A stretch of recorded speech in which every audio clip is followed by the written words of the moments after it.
I don't know. What do you? Well, I don't know. Let's be pleasant here. How are you guys doing, Mike? How's your life going? Well, you know what? I'm on this side of dirt, which is always good, and yeah, no, everything's good. Everything's good. Yeah, much to Jim's chagrin with how he was just killing us coming into this group here. Jim's no. He was just sharpening this up. Guy here started it. He was just sharpening up the blades, getting ready for the show. Don't worry, Mike. I won't let him get you. It's like Pong. just go wherever you can get away from Jim's dirty fingers. Yeah. So, and how are you, Jim? Nate? How are you doing? You a little grumpy? I'm all right. Oh, that's good. I'm pretty good. I can't complain. I've got another few days work, and then I've got a vacation of 2 weeks in Turkey, and then I'm off to Fulda for the European Open. Nice. Well, that's pretty fun. You're playing in the European Open, eh? Yep. Good for you. For the first. Someone's got to go to it out. Someone's got to keep that bar populated. That's it. Somebody's got to keep the beer cold. You win your first match, and you're guaranteed to be there 3 days. I don't know if it really works like that, but yeah, something like that, maybe. Yeah. What happens if you lose your first match? You might be out in a couple hours later. I'm asking for a friend, Mike. Yeah, I'm right. asking for a friend. All right. Well, you asked me. My back is still out, Mike. It makes me sad. I got to jump in a car and drive to Vegas in like 13 days time now, and my back is out. I don't want to drive 30 hours. Doing any kind of PT, taking any kind of muscle relaxers, anything? Well, a lot of amphetamines. Yeah. No, not really. Yeah, I don't think amphetamines is your answer, to tell you the truth. Probably not. No, I mean, I've just been like, I've never had it happen this far where it lasted this long. Normally, like if I have back problems, it's gone in like 2 or 3 days. Just something, I tweak something, or 3 days later it's gone. And this one's been like 2 weeks and 1 day and counting, and it just hasn't gotten better. So yesterday I did have a masseuse come over and work on my back a little, and I'm gonna have another one done next Sunday. So hopefully that helps out. But I'm new to this. I don't know. I've never been to a chiropractor. I hope it doesn't get to that point. Maybe somebody out there in the comments can tell me if what I need to do. I don't know. Light stretching. Stretching makes it hurt so bad. I've been trying to do that for like the last probably the last 4 to 5 days. And every time I stretch, it just hurts so much worse. Wow. Yeah. I don't know. Time to amputate. Yeah, I'm thinking I don't need that anyways. No, listen, there's nothing more debilitating than back pain. I know. I had back surgery 20 years ago. That was like, before that, it was just brutal. So, well, anyways, nobody wants to listen to me whine. Let's jump into things. Enjoy it. Oh, well. So big day today. Big day today for the Europeans. Mike, Mike, why don't you take it over, because this is kind of your baby, right? So why don't you? It's something that's close to my heart. It's not my baby. It's the industry's baby. It's the Hall of Fame. That you just happen to nurture. The Congress of America announced today that Niels Feijen is the 80th inductee into the BCA Hall of Fame. So good for him. He's been on the ballot for several years now. I think he's 46 now. He came on the ballot when he was 40. So he's had to kind of wait his turn a little bit, which is the way it goes. But you can't hide a resume like that for too long, and so it's great to see that he's in the Hall of Fame. Yeah. Yeah, I'm working on getting Niels on. Well, now, so not now, but sometime in the next week. So keep tuned for that. I'll get an update whenever I am able to get one from him. I know he's a little bit busy this morning. You had him for a little while, right? Yeah, I did. Just hit him up on Facebook Messenger. See, I'll give you a reporter hack. I always go through their wife. I can just give you his telephone number if you want. No, I've got it. I have it, but he doesn't answer. He doesn't answer WhatsApp, whatever. So, but if you message Kat, is this a bad time to tell Mike that I've already got a hold of him on WhatsApp? We're just working on a time. Yeah, no, go ahead. There you go. Then you don't need me to do it then. Yeah. See, I sent him a message and he responded within like 5 minutes. Good for Exactly. you. It's just you. See, it's when your name It's just pops you, up Mike. on people's telephones. That's when they start going, oh. Well, let's see. Let's see. Who had him on first? You or me? Wow. Who Right. who So knew now that he we- was inducted first, you or me? You had a 3-day heads up on me, Mike. That's true. Oh, we all know that Mike's the king here. We all know. We'll bow down. Not at all. Not at all. But it's a cool thing for him. You know, I'm happy for him. And very deserving. Yeah, a great career, long career. Still playing. You know, Still playing at a high level. top 10 pool. You know, he can get in the top 10 of any tournament. So yeah, great to see. Good guy. Should we go through his resume and why he was worthy? Do you think that'd be of value? Well, he's 2-time world champion, right? He won the world straight pool champion in 2008, and then he won the world 9-ball championship in 14. Won Derby City 9-ball once. And then you get into the other things like, you know, 2-time world pool masters champ and 13 or 14-time Mosconi Cup, 4-time MVP, 3 years in a row. So yeah, a lot of great stuff on his resume. You know, to me, honestly, it wasn't a slam dunk type of resume because, you know, the 2 world championships, what did it? But, you know, other than that, when you get into major international open championships, there's not a lot, right? Huh. U.S. Opens, China Opens, you know, Matchroom Open events, things like that. There's not a ton. I mean, there just is. To be fair, he's spent 85% of his career without a match room. Well, and that's the thing. That's why you weigh people in his era a little bit differently, because there really were only 2 or 3 majors a year, right? And, So and you it know was- this it just was as well slim as pickings. you know this just as well as I do. That I mean, his career, 75% of his career, if probably actually 85% of his career, was during the skimpiest time in the men's professional tour, right? I mean, there was, for a stretch there was hardly anything. Yeah, there wasn't a lot. If you look at his European titles, he's got a few of those. Those existed. Oh yeah, European, no doubt about it. I mean, I think how many times, Jim, has he won the European Straight Pool Championship? Got to be 8 or 9, right? Pretty much any time he decides to take part. Yeah. I mean, as far as the European Straight Pool goes, he's the answer to that trivia question. Yeah, he's got a lot of great stuff on his resume, no doubt. And one of the hardest working guys. You know, he's always been in there. He's always been in the mix. He's always kept himself in good shape. He's a good ambassador for the game. A good guy to root for. I would say I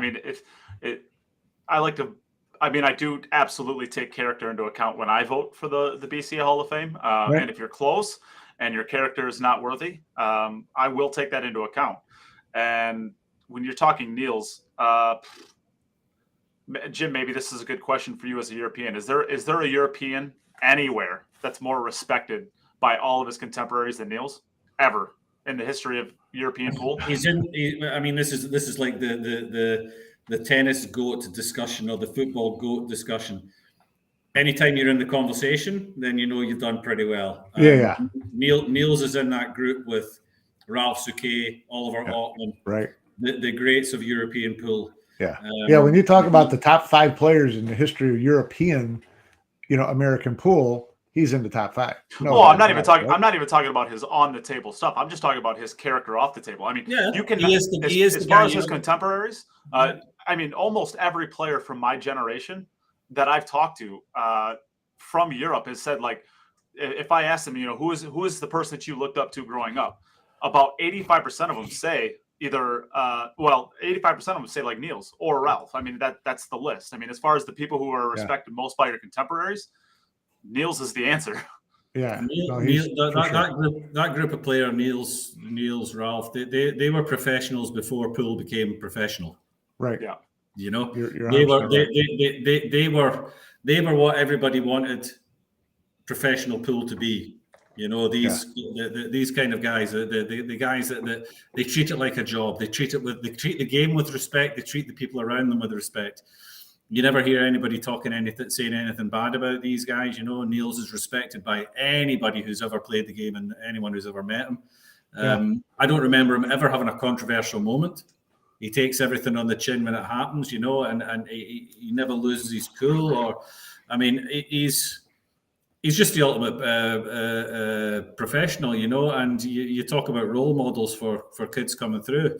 He's one of the guys, you know. You turn around to people and say, "Listen, be like Niels," you know, and you're not going to do much wrong, you know, if you take him as a role model. And I agree with Nate when I think about guys that I like to see inducted into the Hall of Fame. It is just as much about, you know, have you not only were you an incredible pool player, but were you also good for the game as well? You know, have you shown the game in a good light to people outside? Yeah.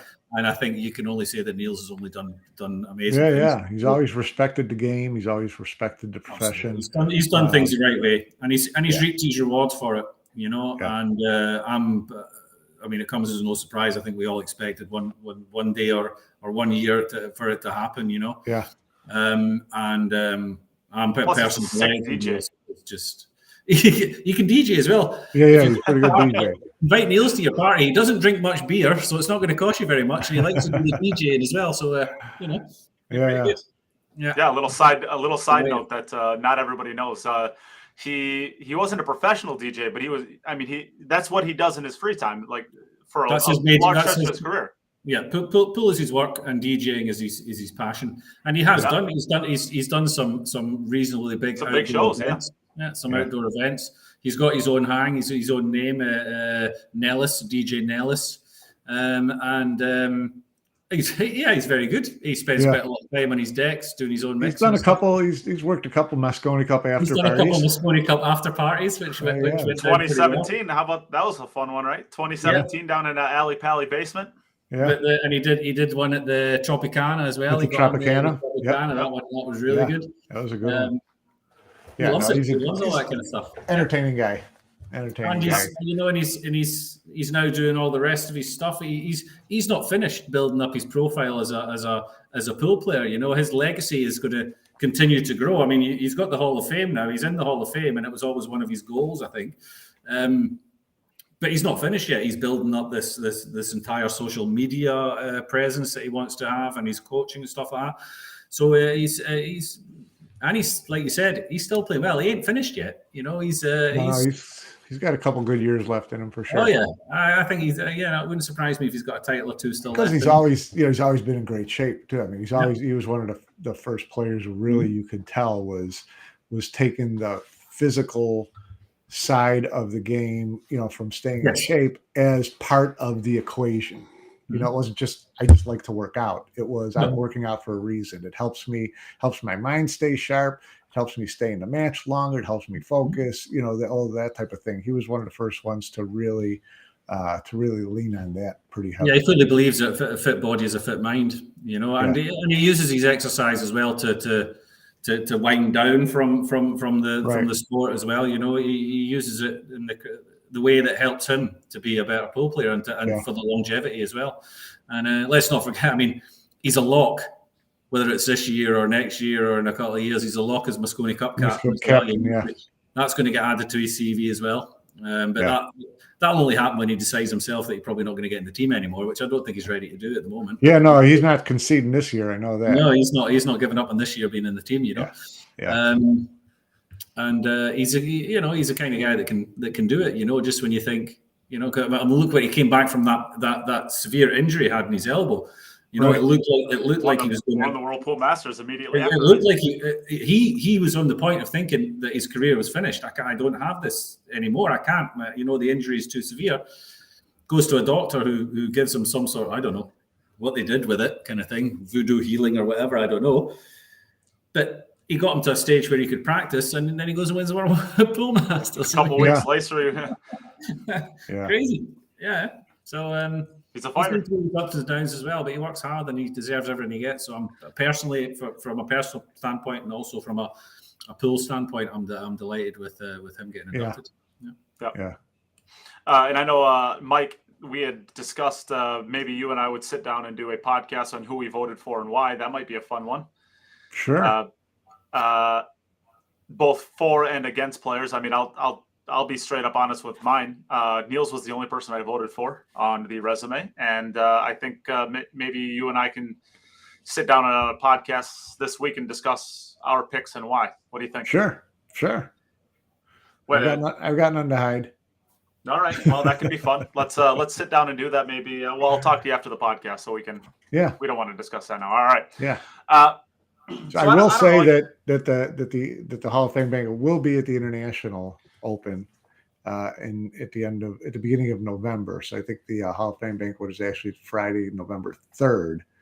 And so anybody considering going to the International, which is a great event to go to, consider sticking around for Friday night and going to the Hall of Fame banquet. It's always one of the best nights of the evening, best evenings of the year.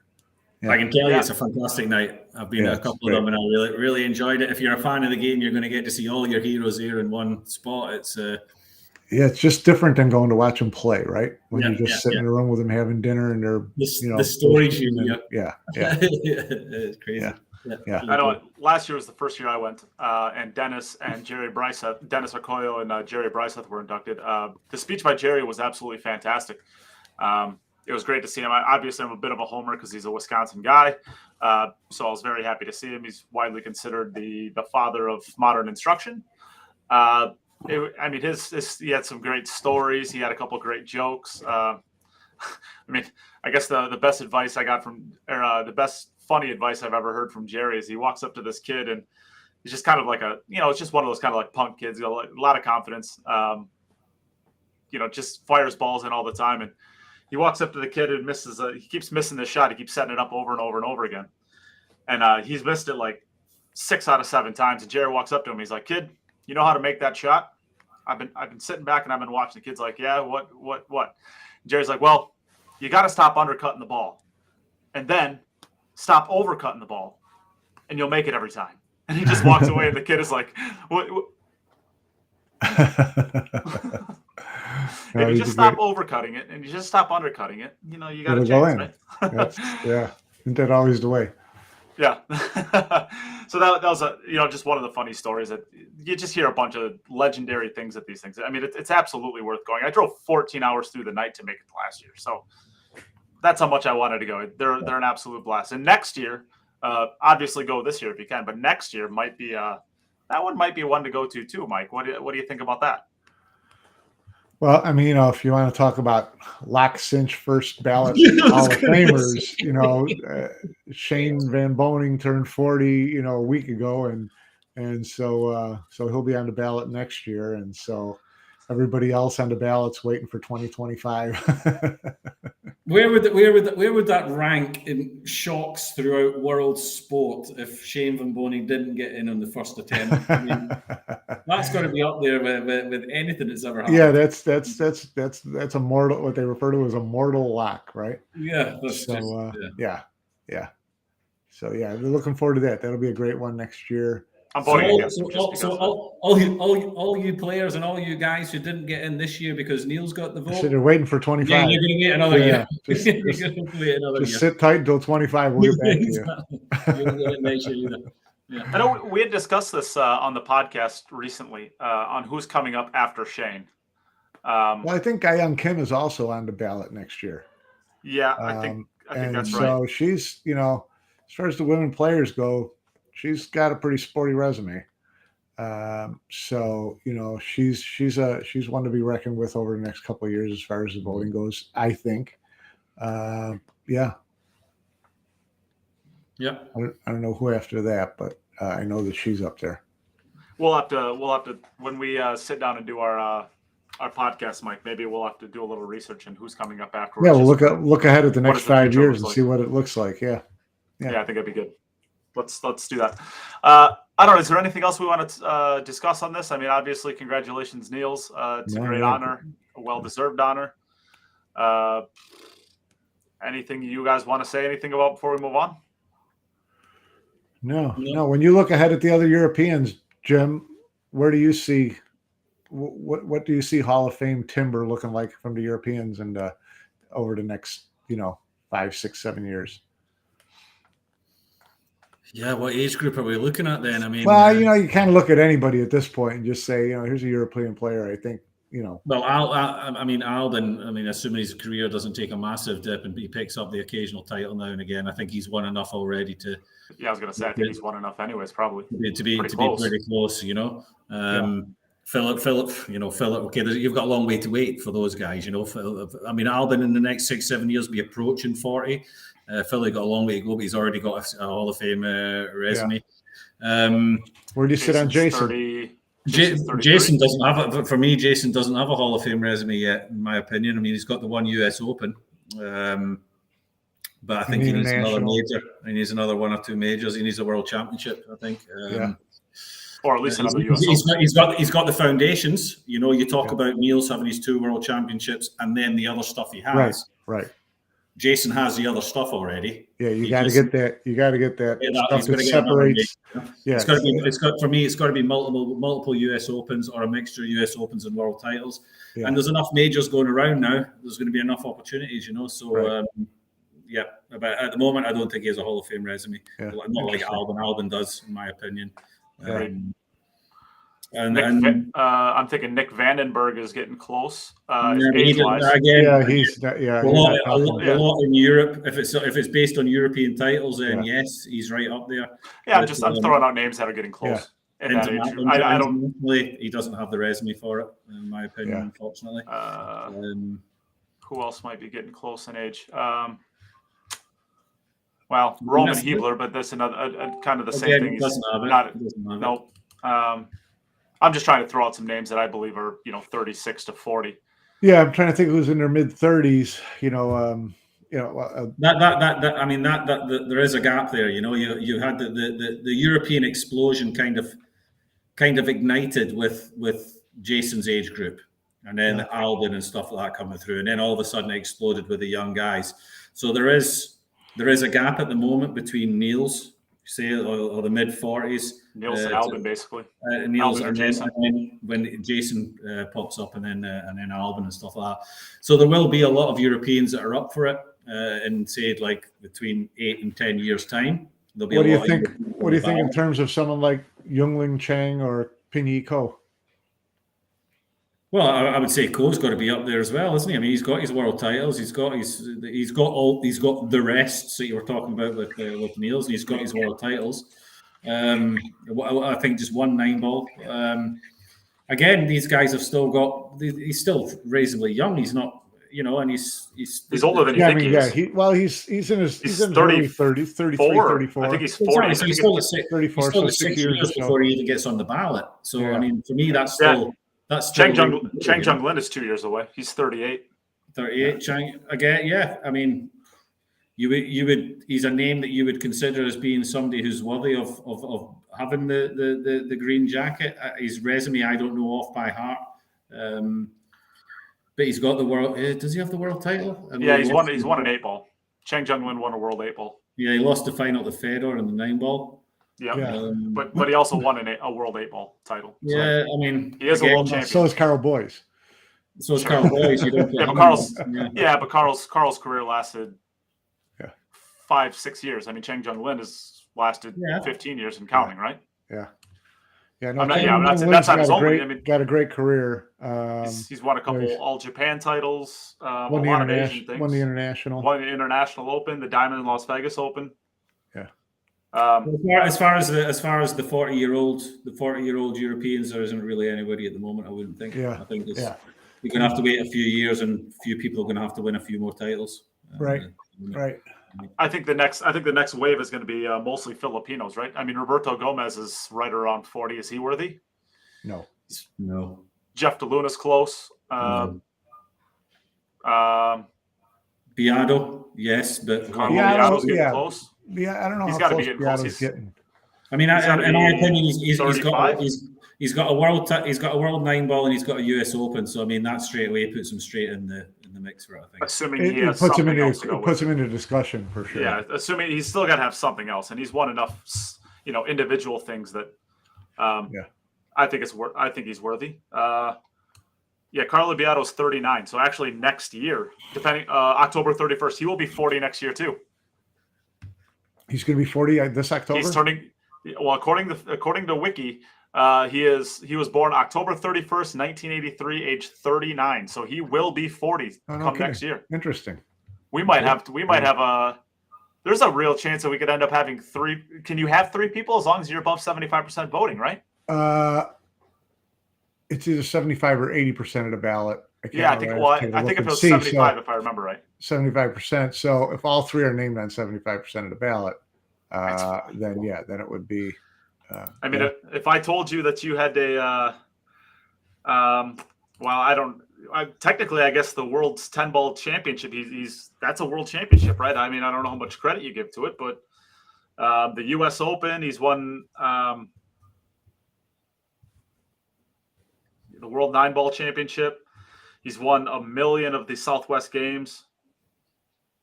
The World 10-ball championships. I mean, how do you not put him on there when he's a 3-time world champion? So, I mean, maybe it doesn't have to be the first ballot, but Guy Young Kim, Carlo Beato, and Shane Van Boening. I mean, Carlo Beato hasn't been named yet. I mean, that's a really interesting one. Yeah, it's definitely worth looking into. I mean, we have to dig deeper into the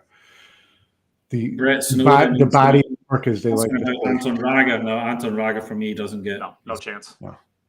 No chance, Anton Raga. Not if he doesn't. I mean, he's only left the country. He's only been to the U.S. exactly once. You can't win a Hall of Fame by only playing tournaments in the Philippines. As tough as it is to win a tournament in the Philippines, you ain't getting in the Hall of Fame by only doing that. Yeah. So, Wucha Ching. I mean, Wucha Ching is still very young, right? He's only like 30. Wu's was 31. 31. Yeah, I mean, he's. Yeah. Has he won a?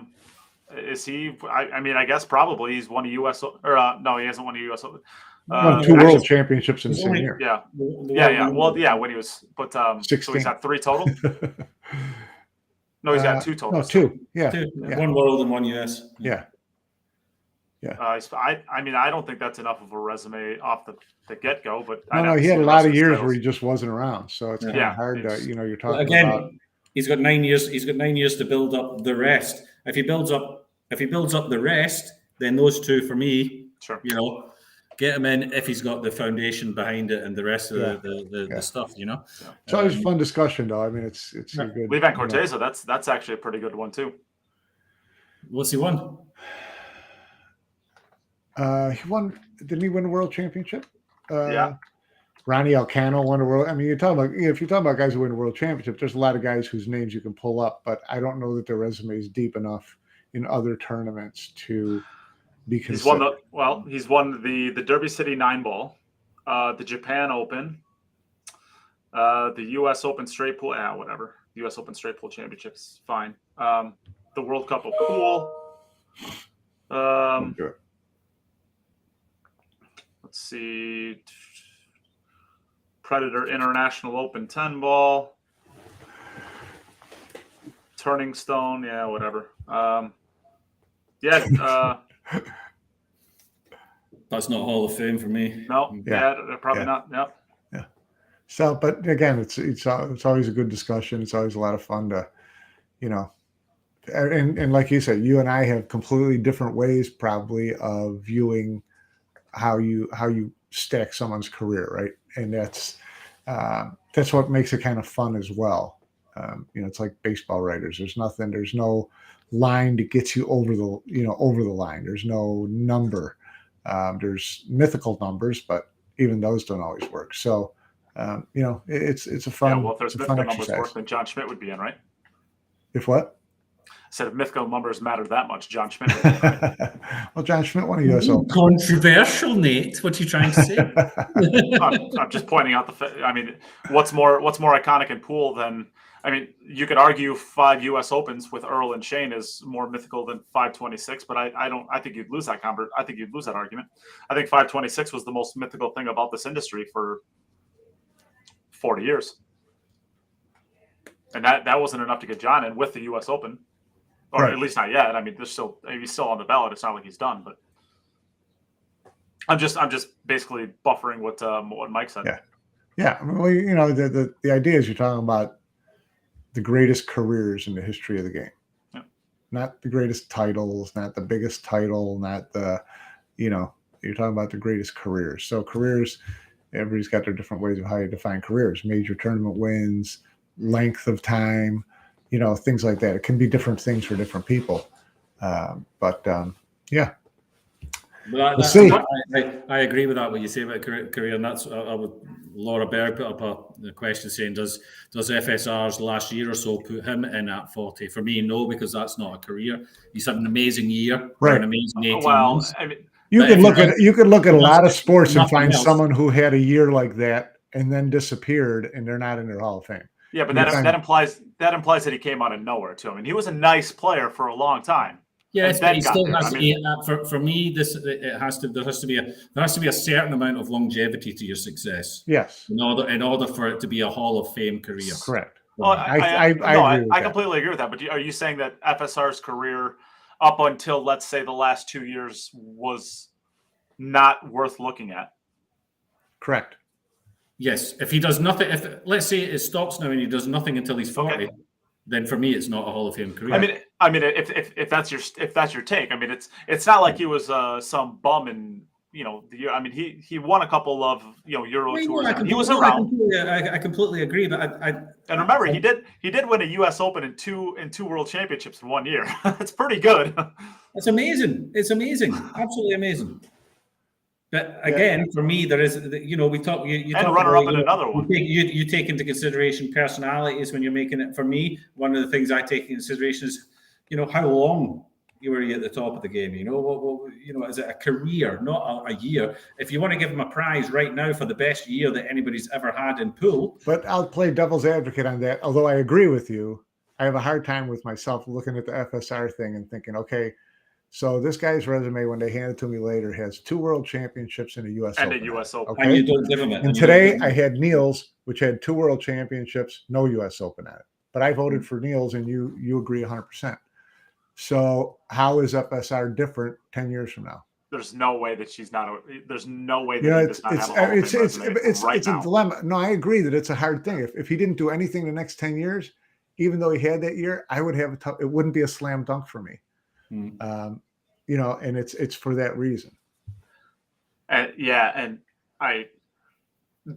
this is why you have multiple voters, right? Because in my mind, this resume is the resume that he has as is just as good as Torsten's. In my mind, and I think that Torsten's is better than Niels. I think that this resume is better than Niels as is. Okay. I mean, as far as major titles, I mean, you won a World Cup. As far as the major titles is, but then when you get to that secondary stuff, and I vote based on 3, I've said this before, there's like 3 stacks that I vote on. The majors are the most important, but then that secondary one, that's where you throw in Niels' World Pool Masters. That's where you throw in his Derby City. That's where you throw in 14 Mosconi Cups. That's where you throw in, you throw in a lot of stuff there that Francisco doesn't have at this point, right? So is your A and B thing? So let me read off because he did win the PRP 9-ball Open, which is a bit of a gimmicky event. I will give you that, but I mean he did win that. He did win a Derby City 9-ball. He's won 2 Euro, at least 2 Euro Opens that I'm seeing in here. 3 Euro Opens. The WPA World 9-ball Junior Championships. I mean, he did win a World Juniors. That's worth mentioning, I think. He won the 8-ball, and then he won 4 Euro Tours because he won another one there, and then he was a Billiard Digest Player of the Year. I mean, again, this is all basically in a 1.5 year stretch, and the Premier League pool. So I mean, he did win that twice. He's won 4 Euro Tours. He's won the Derby City 9-ball. Euro Tours are in my C silo.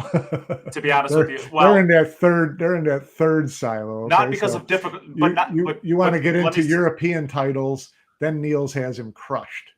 Okay, so I agree with you there. Your C category, it's a C category because of the, how do I say this diplomatically? Lack of international competition. Well, yes, but you're not saying because it's not tough, right? Because of course they're tough. They're brutally tough. They're brutally. Yeah. They are tougher than any U.S. competition that you're going to find that isn't an international field, right? You would agree with that? Yeah. Look at the Midwest Open. The Midwest Open is about and by today's standards, yeah. But then we're looking at someone like you're looking at Corey Deuel's resume and saying that he doesn't belong. Well, Corey Deuel's wheelhouse years were when every American pro tournament was the best tournament in the world. Sure. Yep. Okay. Period. So, so if you won 5, pro tour events, they may have been the Tucson Open or whatever, which doesn't sound like the Or the European Rio Open, Open. but the field at Because he that did win one point of was those. tougher than any other field in the world. So it's just it that becomes the whole dilemma when you're trying to weigh these things out, which I love. I love having that argument with myself all the time, and I usually lose. Well, I agree with you on Corey. I think Corey has a lot of really nice wins. What Corey doesn't have is a major win, and I know he won the U.S. Open, and I'm not taking that away from him. But this is the argument that I give on this, and nobody has refuted at least this part of it. There is an asterisk on that, and you cannot argue the fact that the soft break, when you beat Mika Immonen in the finals 14-0 with the soft break, if that's your only title, I got to hold it against you. If that's one of 6 titles, then you get credit for it. Did he cheat? Well, did he cheat? Nate, did he cheat? No, but you Okay. could say that he played. You can only do what the game allows you to do. Sure, but you could also make a very serious argument that he played outside of the heart of the competition. What he did in that tournament changed the game.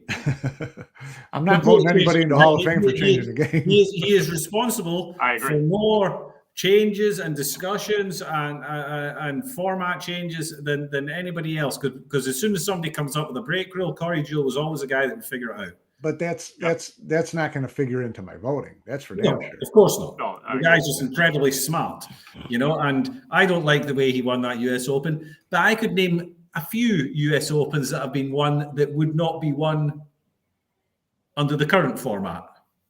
So you can say what you want. I know of somebody who's openly admitted they would not have won the same amount of US Opens as they have won if it wasn't for the fact they got to rack their own. So, but anyway, it's a fun discussion. Well, I think Mike, you and I will have that competition, or we'll have that conversation a bunch. It'll be a competition. Wake and Break wants to know. He says, "I think Shane Van Boening just turned 40. How's Neight in the discussion?" Shane's not in the discussion at the moment because there is no discussion. He is going to be in the Hall of Fame next year. Yeah. He's just he wasn't eligible this year. He is eligible next year. The only question, he's already in, so there's no point even discussing it. Yeah. The only question with that is Carlo Beato or Ga-Young Kim going to go in with him? I mean, that discussion's over. I mean, we could sit here and we could slurp on Shane for the next 30 minutes. If that's the choice between those two, then I'd go with Ga-Young Kim. I think. Yeah. Probably. So someone did ask about, how many players can go in a year and why is there only one person this year. I will just, let you know that meritorious, there doesn't have to be a meritorious service or veteran player every year. We look at it, we look them over and see whether someone deserves to go in. And this year with veteran players, the committee decided no. As far as players, 2 players can go in the same year as greatest player category if they both receive more than 75% of the votes in the ballot. So if there's 100, could be 3. Yeah. If there's, I mean, it's only happened once before. Johnny Archer and Allison Fisher were eligible in the same year, and they were both named on 90% of the ballots. So they were both elected the same year, but that's the only time that's happened. So let me put you on the spot right now. How many are going to get inducted next year, do you think, Mike? 1. Just 1? You don't think that Carlo or Ga-Young Kim will get it? I think most people will just vote for Shane because it's just the natural, and the rest will just won't get any votes. People won't vote. Well, yeah, and I don't think that everybody's going to look at Ga-Young Kim and say first year slam dunk. I think there'll be enough people who would say. I would think she'd get maybe, named on. If I just guess out of clear blue, 50% of the ballots. Okay. Interesting. A lot of people are just going to vote for Shane and be done with it. Yeah, exactly. Yeah, I think Carlo Beato is definitely a Hall of Famer to me. So this is one of the things I really struggle with. And Mike, maybe you can help talk me through this. How the way I look at it is, if you're a Hall of Famer, you're a Hall of Famer. This is like a really big thing in baseball. Where, what was it? Mariano Rivera was the only player in MLB history that got voted on their first ballot. No, not by 100% vote. By 100%, right? Yes. And baseball does this thing where they're like, they very much want you to know that there is a time and a place for when you're going to get inducted. And there are first ballot Hall of Famers, there are second ballot Hall of Famers. And I struggle with the idea of that. I struggle with, if you're a Hall of Famer, you're a Hall of Famer. Tell me why that's a bad way of thinking. Or tell me I'm right. I don't know. Tell me. That's my way of thinking. I don't think if you're worthy of the Hall of Fame, you're worthy of the Hall of Fame. There shouldn't be a thing. So what you're telling me, and you've already said that you voted for one player this year, it was Niels. Yes. So you will never vote for anyone else who was on this year's ballot. Is that what you're saying? As resume is, I struggle. I struggle to come up with a reason. I'm just asking, just based on that logic. So there's one player that I very, very, very much struggle on. And if you want to have this conversation now, we can have this conversation now. If you want to wait till we do the podcast, we can do this podcast later on. But that player is JJ. And do I think that he is Hall of Fame worthy as a playing career? No. Do I think he's Hall of Fame worthy as a meritorious service? I think we're getting close. But yeah. I don't know that we're there yet. And then if I think that he's close, does the player JJ take him over the top and make him a meritorious service inductee for me? Well, it kind of depends. And I do want to have this conversation with you. I mean, we're having it right now, kind of, but should we take into account, should we take into account a player's playing career when we are talking meritorious service? To a certain extent, yeah. I think people took Mike Massey's playing career into account a little bit when they voted him for meritorious service, some years ago. He did have a professional playing career, won a kind of a national title, but his impact on people as running around the world, being a trick shot guy and advocating for pool, that's what got him in. But it certainly doesn't hurt that he had a playing resume to go with it.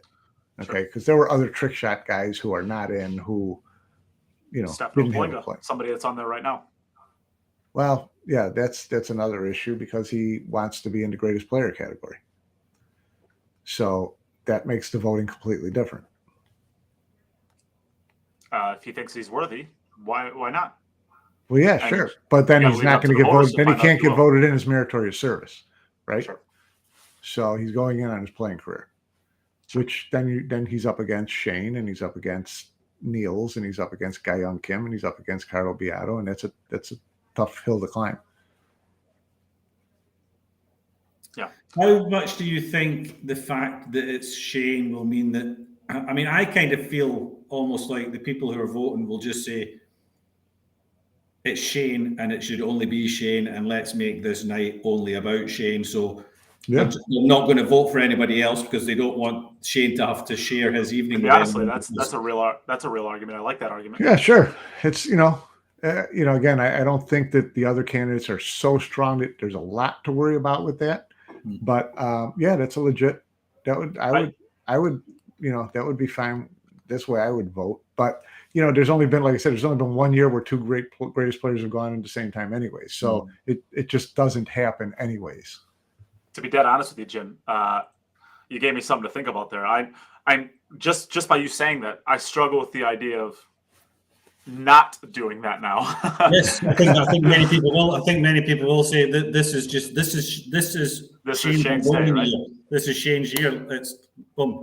The doors closed. I'll tell you what, I wouldn't want to be the second player on that ballot. I wouldn't on that night up at the dais because you're going to get Yeah, but that's light's going to be on one guy. Also for the other player, imagine if a second player did get voted. That's what I mean. I wouldn't want to be that second player. You're not sharing the limelight with Shane. Yeah, you're getting no limelight whatsoever. Yeah. Your night, your big moment, basically turns into being the B side of the.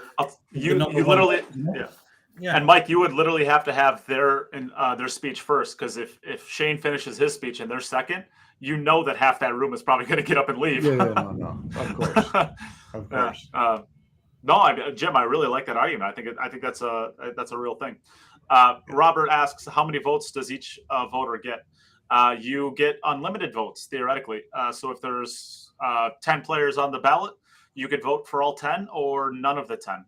Correct. So you can either decide that you want to vote for everybody, vote for nobody, or any number in between. It's not a vote of like you get 3 votes and this is who you get to vote upon to spread those out. It's you either think they're worthy or they're not worthy, which I think it's the perfect way to do a Hall of Fame ballot, to be honest. So yeah, that's the way they do it in baseball for sure. I mean, there's 15 people on the ballot, and if every player who receives more than X percentage of the vote gets in.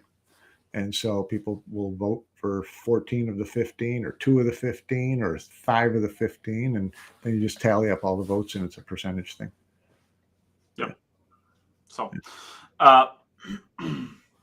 well, I'm really looking forward to our podcast now, Mike. We're probably going to get ourselves in some trouble. I hope I don't get any angry messages from any of the players, but kind of is what it is. You probably find there'll be a hell of a lot friendlier to you in the coming months. There'll be what? Friendly to Neight. He's got a vote. Yeah. Well, I don't know. I've had a vote for a long time, and no players sent me Christmas cards. Okay, but you destroyed it. Yeah. I don't know. Let's. Do you want to move on then? Sure. All right. That was a fun discussion. Congratulations, Niels. Let's move on to what do you want to do? The WPBA next? Does that sound okay? Yeah. Good event. Dominated by the same 6 people that dominate every women's event. The same players that we don't have to see at the beginning of the show because we promise they'll be there at the end, right? That's right. So it's but it is kind of fun to watch how they're kind of switching positions a little bit from event to event. The Weiweis and the Bean and the Margarets and both Christinas and Kelly and Allison and Jasmin. It's a really good group of women players battling it out for those podium spots, so to speak. So yeah, this was a good event, and I was glad to see Christina Tkach made the winners bracket final. And then ended up finishing 4th, I believe. Margaret. Margaret finished 3rd. You can't make the winners bracket finals and place 4th. It was Margaret and Kelly were in the finals of the A side. Oh, Margaret and Kelly were in the finals. Yeah, Margaret and Kelly. Yeah. So Christina, just outside. Margaret finished 3rd for the 2nd year in a row. Great finish for her. Jasmin, good for her. 2 years in a row winning, the biggest event on the WPBA calendar. That's strong performance. And Kelly, she's sitting there in another final waiting to see whether she's going to win another title. And once again, no Americans to be seen. So a couple Canadians in the top 15, but no Americans. I mean, Margaret's basically American at this point. Oh, you're desperate. I'm kidding. So is Alice. So is Allison. Yeah, right. So is Allison. So you can't have them. You can't have the men. You can't have the women. All right. We're going to get us a fetter. Don't worry about it. At some point in time, we're getting us a fetter. Yeah, Kaylee McIntosh was the highest finishing. And she's done well this year. She's acquitted herself really well this year. 9th through 12th is what she finished up. Yeah, looking forward to seeing her hit one of those top 4. Kaylee McIntosh. Great player. Her name coming up quite a lot. Yeah. And the cool part that I really like to see is Savannah Easton finish 1 spot behind in 13 through 16. Yeah. As well as Stephanie Mitchell, I should say that. Stephanie Mitchell and Savannah Easton both got 13 through 16. Savannah Easton, she's going to break through one of these times. She's there. I mean, she's already getting to the point where she's a threat to go 5th, 6th in this tournament. One of these tournaments. I think she's going to get there. I think she's kind of gotten herself to the point where you expect her to beat everyone except when she runs into those top 6. I was going to say she's a challenge for everybody except for the top 6. Right. And now it's like, okay, when can you those guys? But then so now it's like the challenge is when can you pick off that first top 6 one that you play? Yeah. And then when's a tournament where you can pick off 2 of them? And you kind of build up that strength that way. That seems to be the next step for her. It seems to be the next step for Kaylee McIntosh. You see them consistently beating everyone outside of that, if they lose, if they get knocked out of the Sophia tournament, Maas it's because they lost Sophia Allison Maas is and getting there Jasmin too. or something like that. So yeah, good. You see players like that, and you think, okay, it may take a year or two yet, but they keep getting in there, swinging and practicing. They're going to start chipping away. They're going to get that one notch in their belt, and then they'll get 2 notches in their belt, and it'll become a little less, of a shock. Yeah, they're just got to keep working hard, and it is going to be hard because as much as they're getting experience of playing in these events, there's more events, so they're getting experience of playing against these top girls. They're learning from them.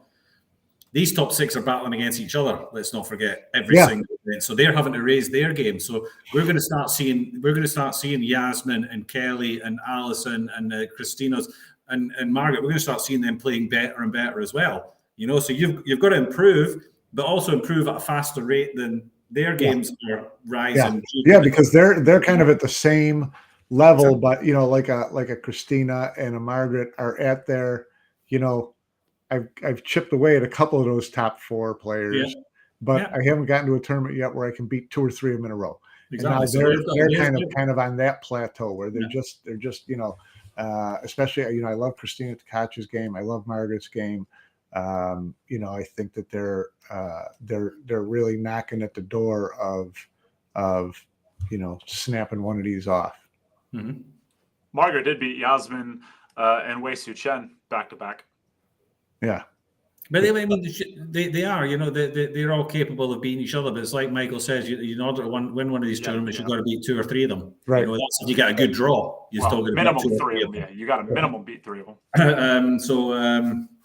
That's where it becomes very, very difficult, But that's it. That's the steps you go through. And Margaret, Christina, they've gone through the steps to now they can beat these girls relatively regularly, we would say, but they're not quite yet the tournament winners. Like they're right there. They're right there. They're close, and all it takes is that one breakthrough, and then you're off. Yeah, Katie by the door. Then all of a sudden you're Francisco. Exactly. I was going to say we've seen it before in the men's game, but why not in the women's game? All of a sudden you're Francisco, and you have a Hall of Fame career, just like that. Just like that. 10-month stretch. I'll die on that hill. I'll do it. I'll die on it. Die on that hill. The guy has a best. The guy as is has certainly a worthy resume. Leave me alone. It's true. Move on, Nate. Let it go, Nate. Let it go. Frozen style. You should know that. You have a baby girl. Mm-hmm. Never mind. All right. Shout out to the WPBA. It's good to see that. It's very easy to follow their events. I think that the women are adopting the marketing again years ahead of the guys. You can watch anybody's match. Sophia Maas is streaming her matches. Savannah Easton. A lot of especially the U.S. women are streaming their matches. It's awesome. Yes. So not only they do generally work a lot harder in at promoting themselves promoting themselves and the product than what the men do. Yeah, but I think they have to. They don't get the men are in a lot of tournaments where they're not allowed to, for one. But you go to big dogs. I don't think there's. I don't know who's paying the streaming nut there, but can I just go stream my match? Yes or no? There's a lot of events that won't let you do it. So, but then again, there's a lot of guys who are too lazy to do it, even if they could. So. Yeah, the WPBA seems to welcome it more than. I know Matchroom will not allow that, and probably I don't know. I don't know what the right answer is. I don't know what the right answer is there. Does it take away from the event as a whole? I don't know. No, I don't know that it does. I think it adds to it. But whatever. The companies are going to decide what's best for them, and who knows? I know Predator used to welcome it. I don't think that they want people doing it anymore. But then again, I think I still see some people doing it. So I don't know exactly what the Predator. That seems to kind of flip flop whether they want people to do it or not. So I remember 2 years ago back in Vegas, they were asking me to stream it out onto my platforms to get the eyeballs on the event. And then I went to the next event in Ohio or Michigan, and they said no more doing that. So. I don't know. They're evolving, I guess. I don't know. We'll see. So I don't know. Want to move on from there? Go on to the Midwest. Sure. All right. So Midwest, the Midwest Open, streamed by Pool Action TV. Shane Van Boening. I guess we can talk very briefly about the one pocket. We want to talk about the one pocket briefly. Well, it's your typical one pocket field, and Shane. Skyler did well. I mean, Skyler double dip. Shane beat Shane twice in the final. A couple good matches too. Which is great. But yeah, Shane played well again. I mean, he destroyed a couple people along the way. And then 9-ball. The guys you expected to be there at the end were there at the end. Shane and Sky and Federer. Federer lost early in the tournament. He had to go all the way through the ones. Yeah, he had to do some work to get to the final of that one. But really not a bad event for those guys as far as picking up, matchroom points. It's a pretty Federer decent. lost to Shane opening match. Pretty decent. Pretty decent payout for those guys as far as just picking up some easy Mosconi, or matchroom point to add onto your list. As we said, with that second place finish, Federer kind of leapfrogs Jason into third place in the current European standings for Team Europe. That discussion for a little while. I think we should get that an entire discussion at the end of it, right? Okay. I think that worked. Yeah. I guess really quickly for the one pocket, we'll wrap it up really quickly. Sky wins over Shane Van Boening. Shane wins his first 4 matches, wins the hill. Sky comes back and double dips. Tony Chohan gets third place. Fourth place goes to Fedor. And then fifth, sixth, Lucas Fracassa-Werner and Shane Wolford. Again, kind of continue out. Well, I guess those 16 players in this field. But Lucas Fracassa-Werner, I mean, we might want to be watching out for his name a little bit going forward. He's been doing really well in a lot of tournaments recently, as has Shane. And I don't think we would consider Shane Wolford a one-pocket specialist. But, I guess you're going to be going to all these events. You better get good at it pretty good because pretty quickly because there's a lot of money in these things. They help, cover your costs going to these events all the way in the middle of absolute nowhere, Des Moines, Iowa. So they're going to help his 9-ball game going forward too. Sure. So, I mean, yeah. So let's move on, I guess, to the 9-ball, which you already hinted at. Shane Van Boening wins, goes undefeated all the way through the event, plays Fedor Gorst in the finals. I guess this was a true double elimination, if I'm not mistaken. Yes. The one pocket was, so I don't know why this wouldn't be. Yes. I know that there was some question as to whether or not this was going to be a single elimination at the end. I don't know the story with that. Do you, Mike? I don't. No. Okay, so I don't know. I saw on Facebook that it was going to be a single elimination towards the end, and then it wasn't. I didn't catch that part of it. Okay, I saw it on Facebook. I didn't hear it. I didn't think that was a thing, but then I saw it on Facebook that I guess they're switching to a true double elimination. So maybe there's a story there that I just don't know about, or maybe I just saw a post where somebody thought they knew something that they didn't. It's possible. Sky Woodward loses the hill to Shane. Has an absolute battle with Fedor on the B side. Goes down 5-0. Comes back, ties it up 5-5.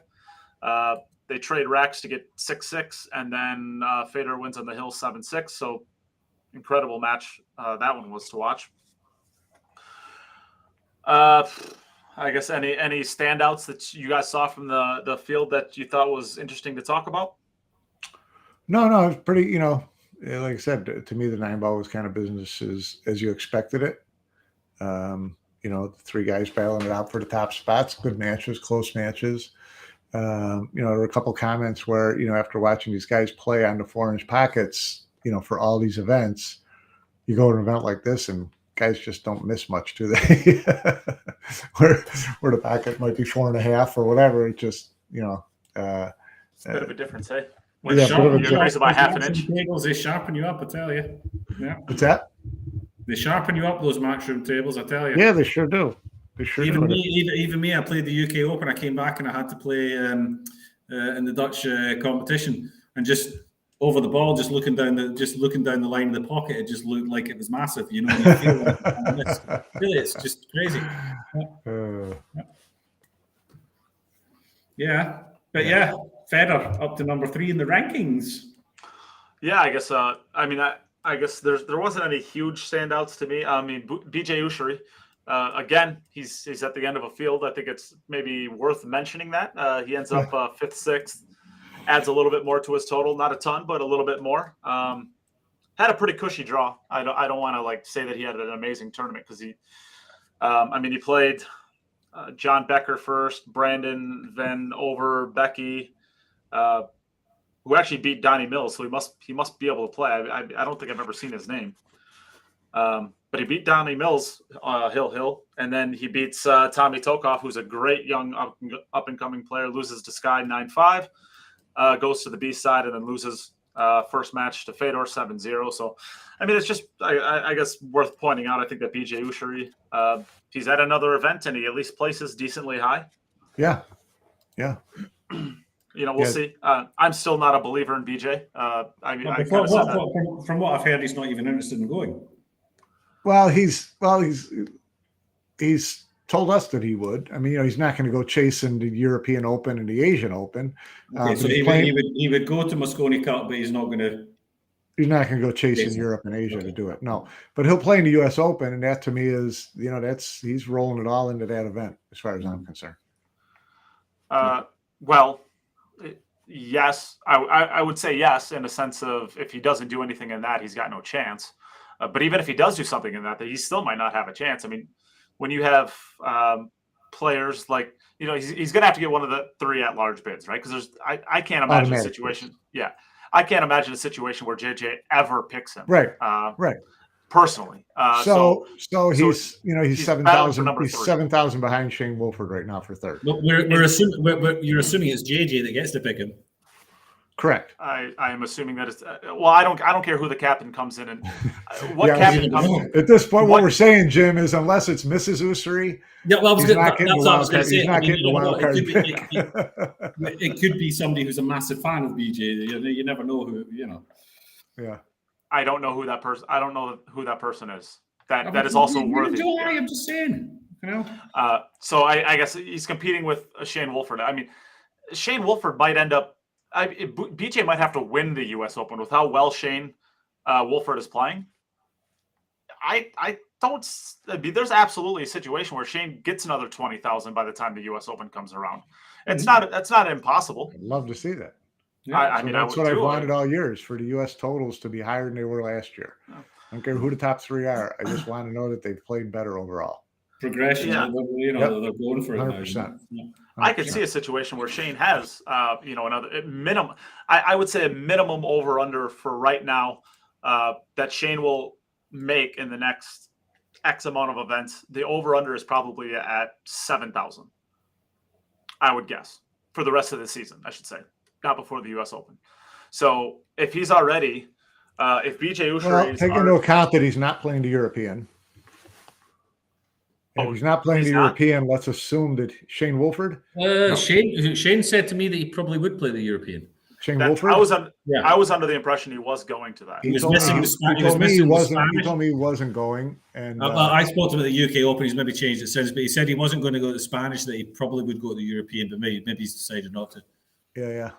And then if well, it depends. If he goes to one of those, I don't know. Would you expect to see him at the Asian Open? I don't know.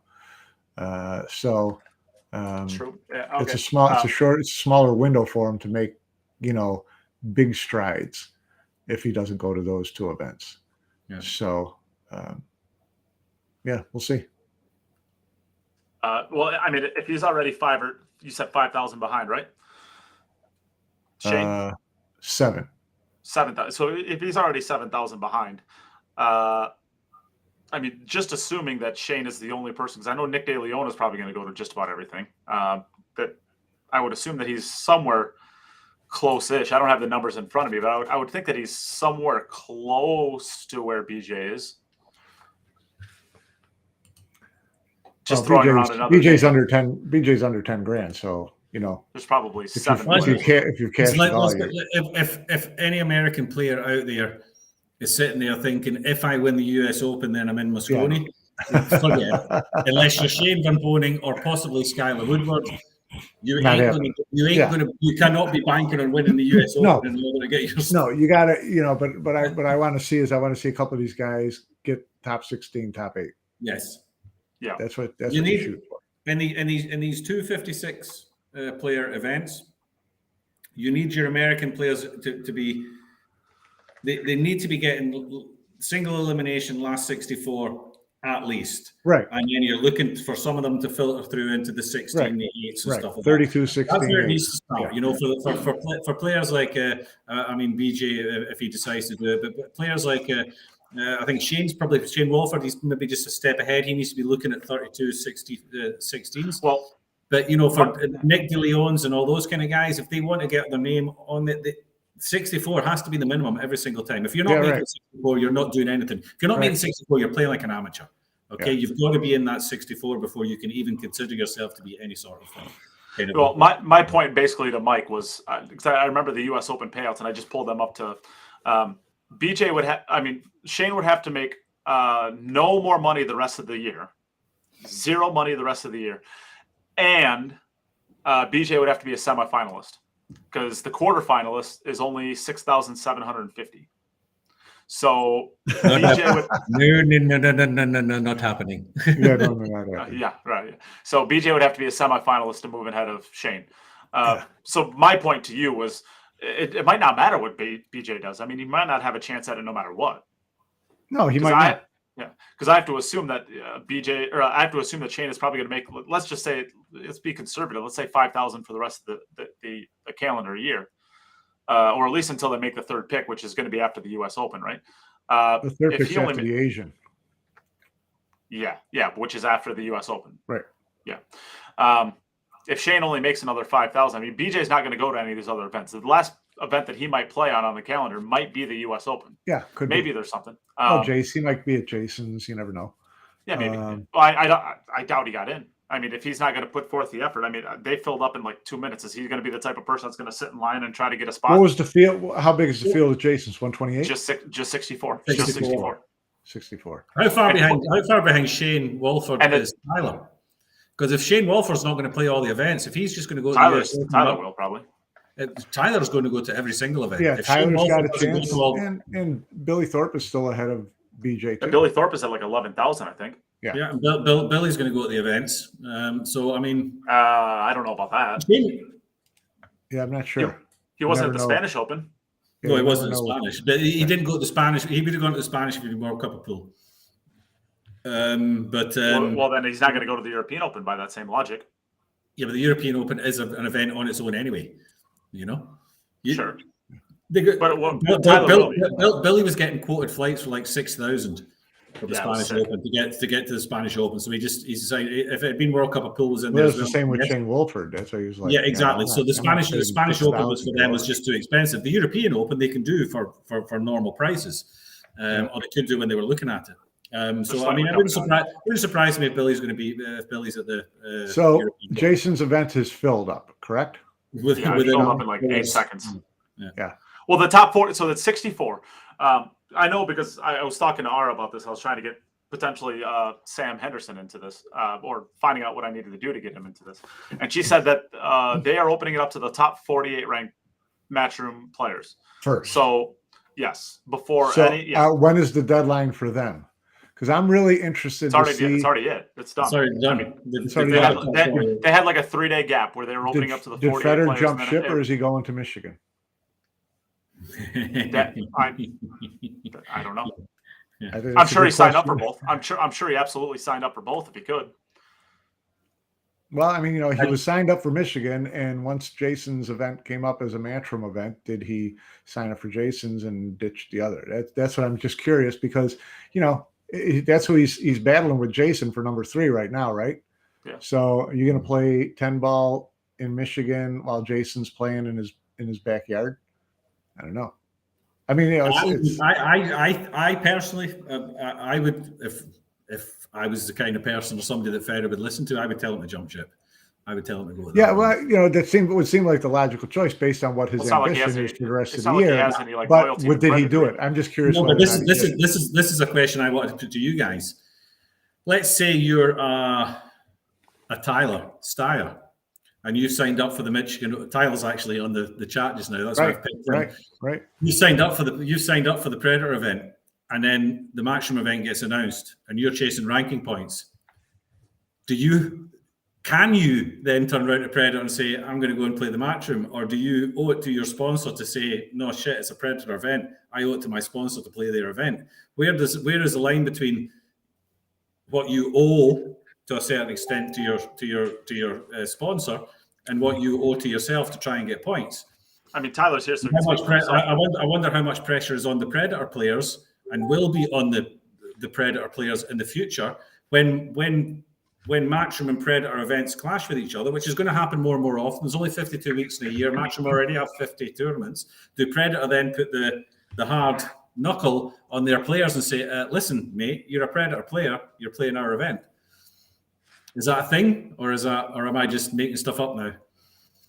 No, all that stuff's a possibility. I see Tyler Steyer's on here. Tyler, are you going to Michigan, or are you sticking with Michigan, or are you going to Jason's? I mean, I see he's signed up for Michigan. I'm going to the Predator event because payouts are better. There you go. Done. Yeah, I was going to say, I didn't want to speak for Tyler, but I know that from what I know about Predator, Karim's not like beating people's. Yeah, no, I don't think they're getting. I don't think they're getting strong armed. I'm not saying he is. I'm just saying, is it a thing?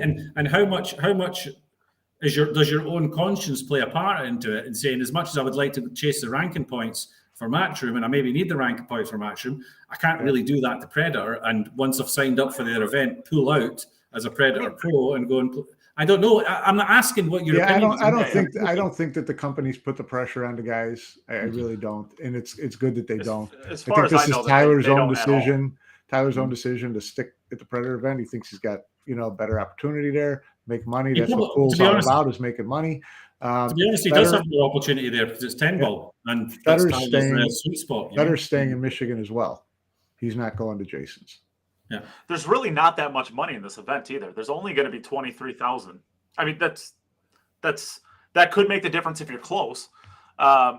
It could make the difference if you're close, but 23,000 first place is going to be with 64 players. You got to pay out 16, so 16 over $24,000. I mean, you're looking at what are you talking about? Maybe $7,000 or $8,000 first place. Jason's event. Yeah, it's a $500 entry fee, 64 players. So there's going to be. It's 100,000. No, it's going to be 50,000. No, it's 20,000. I'm looking at the flyer right now. 20,000 added. Okay. Yeah, and it's $500 entry fee. So there's going to be 32. So there's going to be 50,000 basically. Yeah. Yeah. Yeah. Math is hard. 50,000. So first place is going to be over 16 spots. It's probably going to be. It'll probably be actually be 10,000. Yeah, exactly. I think that's maybe not quite that much. I think that's quite that much. I think that's what Matchroom won. I think Matchroom even mentioned that they wanted all their events, even if it's the events that they're just putting their name to, they want them all to be a minimum of a 10,000 first prize. Yeah. No, it's not going to happen there. But at Jason's event? Yeah. 10,000 first? There's only 64 players. You're not going to pay out the top 16, are you? Yes, you have to pay out the 25% of the field. You'll pay out 16. Okay, you pay out 16. Okay, so you pay at the top 16. 16 has got it. So 8 of those have to be 500. I was going to say 8 of them are just your money back. 500, yeah. So I mean, you're looking at 4,000 right off there. So you got 48,000 left. Then you've got eight players splitting 1,000 maybe. You would have 1,000. So yeah, you could easily get 10,000 first prize there. Yeah. You'd actually get it would be 2,000 off the top for 13 through 16, and then probably 750 or something like that for 9 through 12. Maybe 1,000 for 9 through 12. 10. You got a 10. You got a 10, a 5. There should be about 46,000. A 10, a 5. You've got 20 grand only to spend on the top 4. I mean, there's plenty of money there to get a 10,000. Well, I'm thinking there's going to be 46,000 give or take for the top. Give or take 46,000 for the top 8 spots. Yeah, easy to get. So 10 probably it's got to be minimum 10. Probably. Meanwhile, I'm going to Michigan just to watch Tyler break 10 ball from the side rail.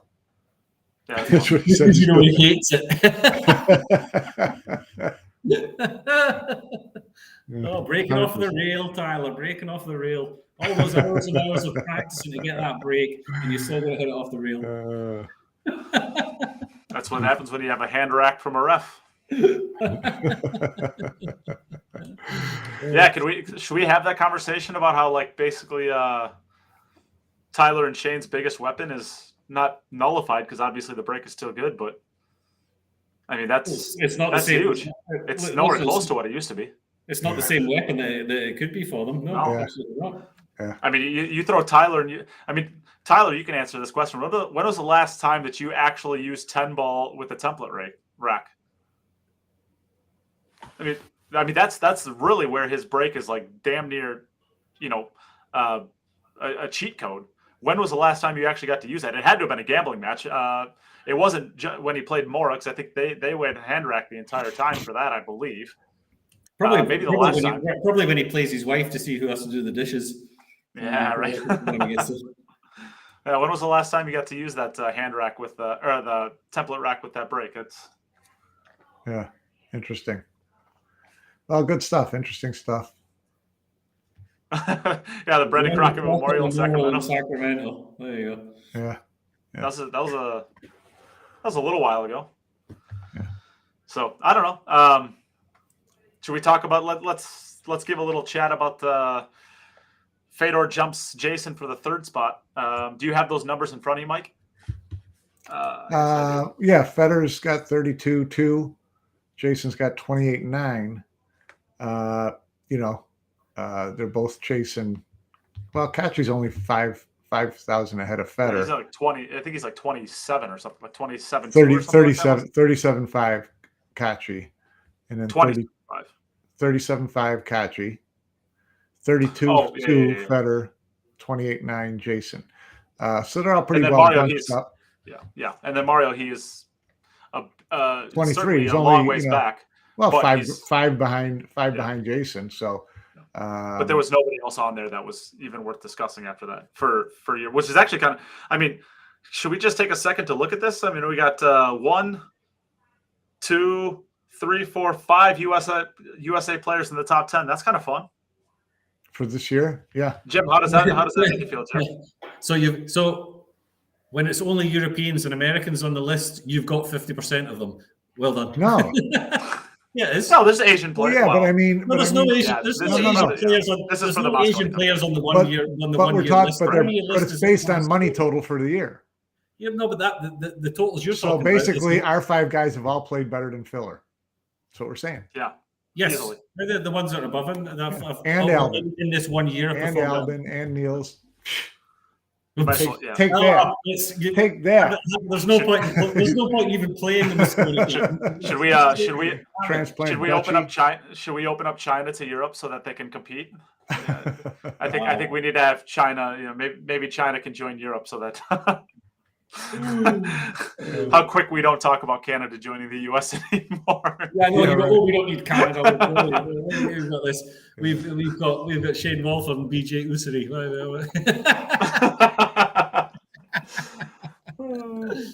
How much fun is this? All right. That's the way it should be. That's the way it should be. You got that 1 year list. The 1 year list is there for the Mosconi Cup, and you don't want it to be 10 Europeans that are dominating it. You want it to be. I mean, it's never going to be as long as Shane Skyler are still playing at the standard we know they can play at. But you want there to be other guys on there, so it's Yeah. As much as I enjoy the run up to with the European list and seeing how that changes towards the end, it's going to be the European one that's going to attract the American one that's going to attract my attention more. Yeah. I think the European and the American side number 1 pick is already locked into place. I don't think anybody's going to change that, and that being FSR, who has a 31,000 lead on Eklund, and then Sky, who has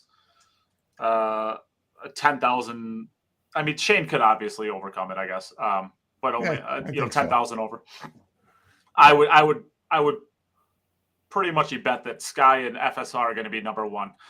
Number 2, obviously, if Shane overpasses Sky, then Sky's number 2. Well, the first picks are after the U.S. Open, right, Jim? No, the first picks are after the European Open. The second picks are after the U.S. Open. And then Shane would have to top him by more than 10,000 at the European Open, because that's when the first pick's going to be taken anyways. Yeah. Yes. So technically, Kachi would have to win the European Open and something else before then, and Francisco get absolutely nothing to get above him.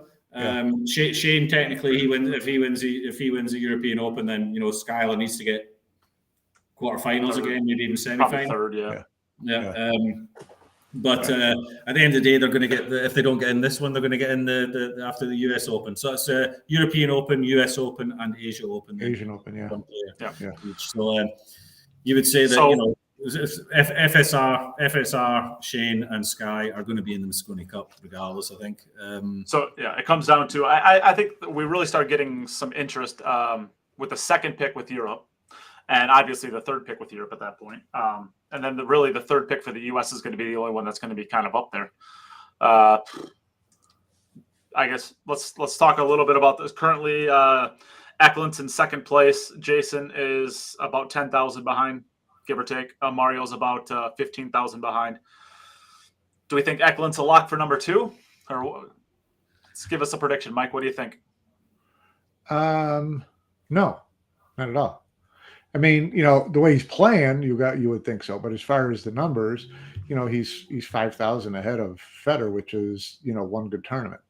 So there's certainly room there for a Federer or a Jason, or even a Mario Hida to make a move. There's a lot of money still to be won. And then you're looking at guys who aren't even on the grid, like Josh, who can go out and win the next tournament and turn everything upside down like that, right? Right. Alvin too. Yeah, I don't know if I expect that out of Alvin like I do out of Josh, but certainly Josh is the guy he's kind of a, he could step up and win any one of these tournaments, and all of a sudden he's, $40,000 richer. Yeah, right. There's too much money still in it. I mean, for a lot of opportunity. Ruiz looks pretty safe. Yep. It means the number 2 has to wait 2 majors and some other ones before he knows. So that's two majors. Yeah. Two majors. Kachi has to protect that pretty slim lead over 2 majors. Yeah, but then again, like I said, the way he's playing, you got to figure he's going to be in the final 8 of both of those anyways. You've got to figure he's going to cash some sort. He's going to some sort. He's going to increase his total. But like you said, there's guys in there that can snap up both events. I mean, yeah. So I don't know. Let's. Who is your predict? We're all assuming that FSR is going to hold on to that number 1 spot, right? Yep. Mm-hmm. So number 2, who do you think is going to make it there? Just as a blind prediction, Mike. Who's going to be the second point guy after the U.S. Open? Kachi. Jim? After U.S. Open, Fedor. I'm taking Mario He. It's his time. Why not? I love Mario He. I think he deserves it. So then the last third pick, who do you think, Mike? Let's see if I've got Kachi. I've got Federer. Jim? Jason. All right. I'll take Federer. So I think that's Federer and Mario. Mike, you're taking Eklund and Federer, and Jim, you're taking Jason and Federer? Yeah, I think Jason will win the US Open. Wow. That's a hot take. Yeah. Why? Give us your argument. That's the one he really, really wants. He wants another US Open. Is that all it takes? Because I think a lot of players really, really want that. but it's just. I really, really want the US Open. He's due. I can say he's due one. You'll say there's a lot of players that are due one, but I just have a feeling. I have a feeling that. I just have a feeling that Jason's not going to need a wild card this year. For some reason, I just see him. I just see him having that run. Might not be the US Open, might be the Asian Open. I just feel like he's going to have that 1 week where actually things go for him rather than against him. It might not happen. Yeah. I just feel like, and I do. What you said about Mario here, I feel like his time is just around the corner as well. I don't know. I think we're going to see some fireworks. I think things are going to change big time on the Euro. I think when this European list is finally done and we look back to this moment in time, it's going to look completely different. I think for some reason. Right, look at how crazy. I mean, look how crazy it could have been last year. And it got down to that last event, and all of a sudden Max Lechner and Mario He are knocking on the door of getting an automatic bid, and it was like, holy shit, this would be complete upheaval. Yeah. So yeah, I mean that's what's fun about point watch, scoreboard watching. It's great. Yeah, and I know it didn't count last year towards the points, but Jason was like, people were talking about he having a bad season, not, and he went to the International Open and he just crushed everybody at the International Open. Yeah, he did. He's a different. I don't know. He's a different player when he's playing in the US. Whether it's just because he feels more comfortable there or what, I just don't know. When he's playing in the US, he just seems more dangerous. He seems more up for it. He seems fitter. He seems sharper. And I think he loves proving a point in front of maybe the more American crowd that are coming to watch and stuff like that, And good argument. I think he just feels more at home playing in the events in the US, and I think if he's going to win another major to go along with the one US Open he has, it's going to be in the US. It's going to be a US Open rather than a World Championship, Okay, well, I don't hate it. I think you're wrong, but I don't. Well, I'm against it. You're making a really. You're really going out there, right? I was going to say there's 255 other players who could win it, so I'm 1 to 256. Yeah. I understand. But realistically, you're 1 to about 24, but we won't. Yeah. Okay. Won't. All right. Yeah. Okay. Yeah. All right. So let's move on to the US. Who's your third pick? We all agree that Shane and Sky in any sort of order. I think it's Sky first and then Shane second, although they're close enough that Shane Wolford. Yep. Jim? I don't know. I'd like to know what events they're committed to going to. I mean, if Shane Wolford's that makes it harder, right? If Shane Wolford's not going to go to anything else other than the US Open, and Tyler did say that the only player going to the Asian Open is Shane. He said, or that's what he said. He said he believes that Shane is the only one going to the Asian Open, which means he's not going. I can't imagine why Sky wouldn't go at least, but I don't know. I just don't think Sky has any interest in going to Asia to play a tournament. It's a long way. If he's already, I don't think he has much. I don't know if he has much interest in going. If he's already locked from Ascoli, why would he just spend the money when it's? I mean, yeah, that's 100%. What's the risk and reward? There's some players that really need to be going to these events if they want to qualify. There's other players that can pick and choose and they're still going to get in. 9,500 for third. There you go, Tyler. Yeah. I mean, that's probably a reason for not going. If it's costing you 6,000 just to be there. And do we think that this is going to be the toughest tournament on the calendar of any of the tournaments? The Asian Open? There's not going to be any. There's not going to be. It just depends on who all goes. I mean, if a lot of Europeans don't go, and a lot of them, and Shane's the only American who goes, then yeah, it's going to be a brutally tough tournament because the Asians are just brutally tough players. But it's not the tournament it could have been. No, but you're also not going to have the tournaments. Those spots are not going to get filled by 550, 600 Fargo rate players.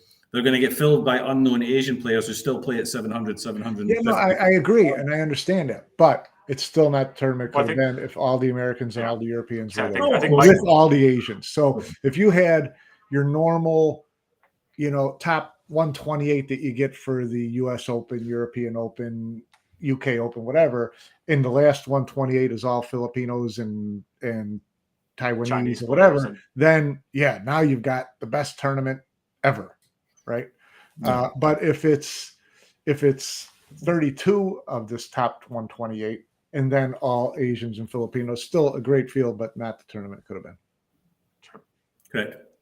But it's going to be, wherever you put a tournament, it's always an expensive one for somebody, whether it's for the Asians, whether it's for the Europeans, or whether it's for the Americans.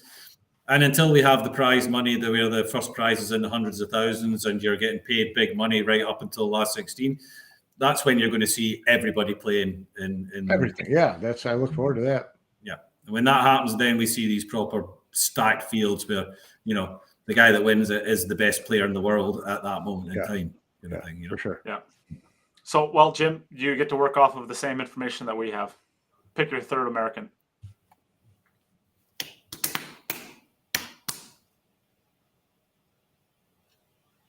Wow, this is suspenseful.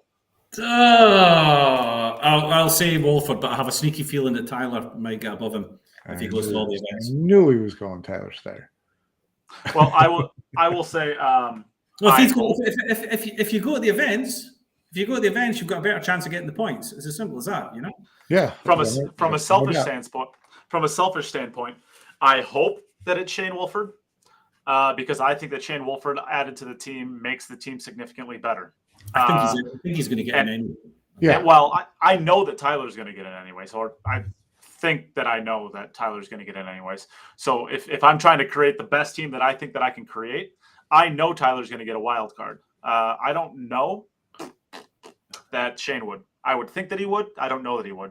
So I would like to see Shane get in, because then Tyler's going to get in 2, and then you have that 4. But who do I think will get in? Honestly, I think we're all sleeping on Billy. I think we're all sleeping on Billy Thorpe a little. I mean, we haven't said his name much, and he's 5,000 behind Shane, which is a lot. But I think he's got a better chance than BJ, obviously. But again, what's Billy goes? What's he going to play? What events is he going to play? I mean, if he's not going to go Asian, he's not going to go to the European Open. He's another player who's just putting it all into the US Open. Yeah. You can't do that. The US Open field is going to be too stacked. I mean, you can't do that. You're. I mean, again, if Billy goes to the US Open, even if he doesn't qualify through the US Open, but he plays well and gets a deep run and shows that he's back to some sort of form, he's probably a wild card anyway because of what he brings to the team on and off the table. You know, I would pick Billy Thorpe. A Billy Thorpe playing anything like his top game, I'd pick regardless of what kind of season he's had. But does he get in the top 3? I don't see it happening. Just only in the US Open. Well, yeah. I mean, maybe. He's 5,000 behind Shane right now. And BJ Ouschan is 7,000 behind Shane. That's the rest of the U.S. players on the top 10 list. So I think that Billy probably. I think it's Shane Wolford. I think he's got enough of a cushion now that it's going to be pretty tough to overtake him. But if someone's going to do it, I think it's Billy or Tyler. I'll say Billy, since you said Tyler. But I think that's the team right there. I think that's the Shane's sitting in a good spot at the moment. That 5,000 on the American ranking is worth more than 5,000 on the European ranking. It's a bigger cushion, I think. Because I don't really see any of these guys. I don't see a Tyler or a Shane or a Billy. I don't see them doing a run like Sky did and getting semi-finals and stuff like that. I think the last 16 is probably where they're at best. And you don't get a lot for last 16. I mean, yeah. Would you get 2,000 somewhere? Yeah. I mean, I think I would last 16. I mean, every one of them is a quarterfinalist. Certainly, their best. I think they could get to a semifinals. You think? I mean, Shane Wolford's made. If I'm not mistaken, I think Shane Wolford made the quarterfinals of the World Championship last year. I mean, that's a top 8. Go out and do it. I don't see it. I mean, Tyler's won major international events. He's won the Kremlin Cup. He's won the. Tenball. Sure, yeah. I think he took. I get you're gonna just say 10-ball again. Yeah, if you're going to keep telling me how good he is at 10-ball, I'm going to keep saying it's 10-ball. I think these events are just incredibly. They're tough. They're brutally tough. Really and tough. They are brutally tough. I've seen Tyler play great matches, and I've seen him play poor matches, and those poor matches just cost you anytime the event. Yeah. I mean, I know Tyler made the final 32 of the U.S. Open last year. Because he beat Federer in the final 64, and I think he just. I mean, the truth of it is, you can take all these majors for the last couple of years and count the final 8s, and count Americans other than Shane on one hand. You know, not even one hand. Just number of times an American has finished in the top 8 other than Shane in the last couple of years is probably, I don't know, 2 or 3. Well, Sky has 2 in the last month. Right. Okay. Name the third. Was Shane Wolford final 8 this year? I 16. think He was I think 16. Shane Wolford was final 8 at the World Championships last year. I think he made the final 8. I don't think so. Final 8 or But final anyway, 16. it doesn't matter. It just Because it, he had- it doesn't well, he had doesn't to lose- happen that often. So Yeah. you know, I If want I to see remember, it I think he happen. ended I up want to losing- see these guys make some final 16s and final 8s. Then I'll feel a lot better about where we're at as a country playing pool. If I remember right, I think Oh, he got knocked out on that gimmicky table where they kept on having Matt early 9 balls. I think he got knocked out by Abdullah Al Yusuf in the final 16. I think might be wrong on that, but I'm pretty. Listen, I'm pretty all these guys are capable of beating anybody in the world on the day. But you've got to be realistic as where they are standing within the game is at the moment, and none of them are quarterfinal players. If they get to a quarterfinal, not consistently. I'm not saying they can't get to quarterfinals, semi-finals. I'm saying if they do, then everyone's saying, "Wow, what a tournament you've played." You know, they're not at that level where you're saying this is where you should be. Now kick on and do more. No, you've already overachieved if they're getting to quarterfinals, in my opinion. You know. Last year's World Pool Championship, Shane Wolford finished 33rd.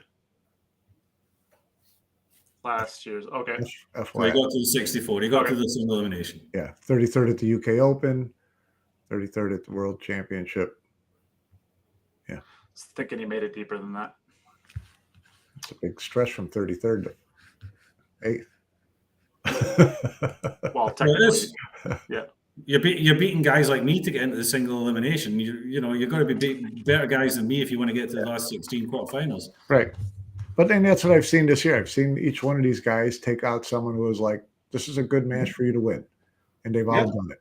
And that's the most encouraging thing to me.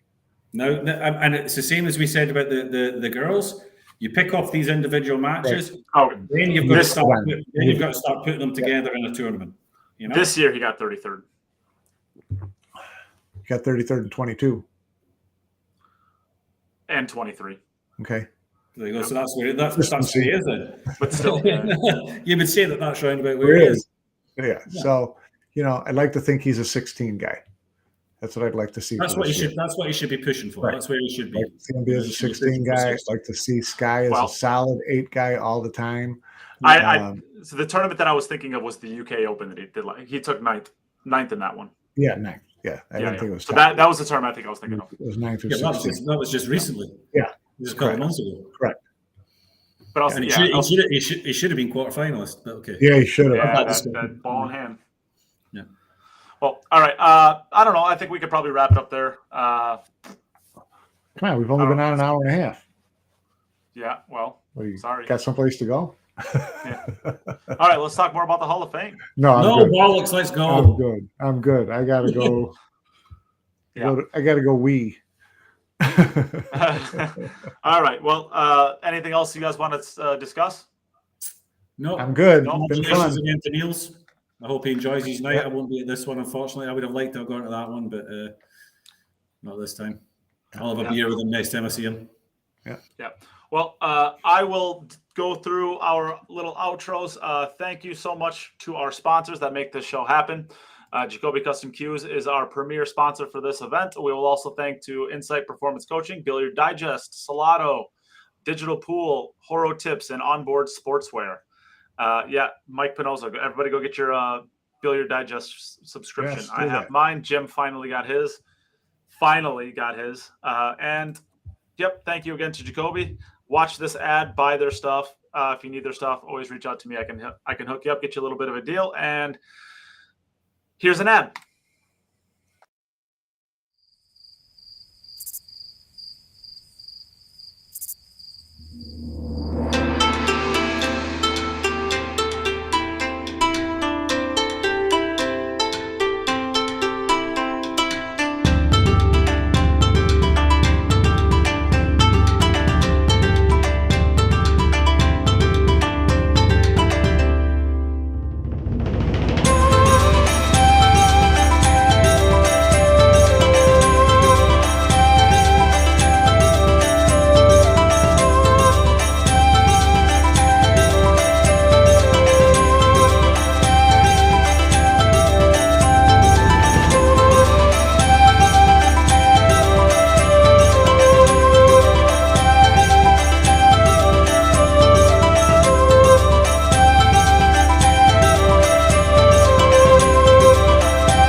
That's always so relaxing, isn't it, Jim? And we got rid of Mike as well. Yeah, we got rid of Mike. Hi, Mike. We'll also give a shout out to the Patreons that continue to help us do the show. Double Dave Hughes, Dave Wiersma, Mo Bashir, Cody Wettig, Ed Ladawi, Matt Poland, Morgan Lupton. Thank you all for your continued support with the show. And if you would like to become a Patreon yourself, you can always do that at patreon.com/queueitup, which is also in the description of this video. So check that out if you want to help us continue doing this show with your support. And of course, we'll thank Jim because he's a trooper and hanging out here till the end. Thanks, Jimbo. You're welcome, buddy. Fun as always. Best Robin a Batman could ever ask for. Incompetent Batman. That's why I need such a good Robin. All right. Thanks, everybody, for tuning in. We'll see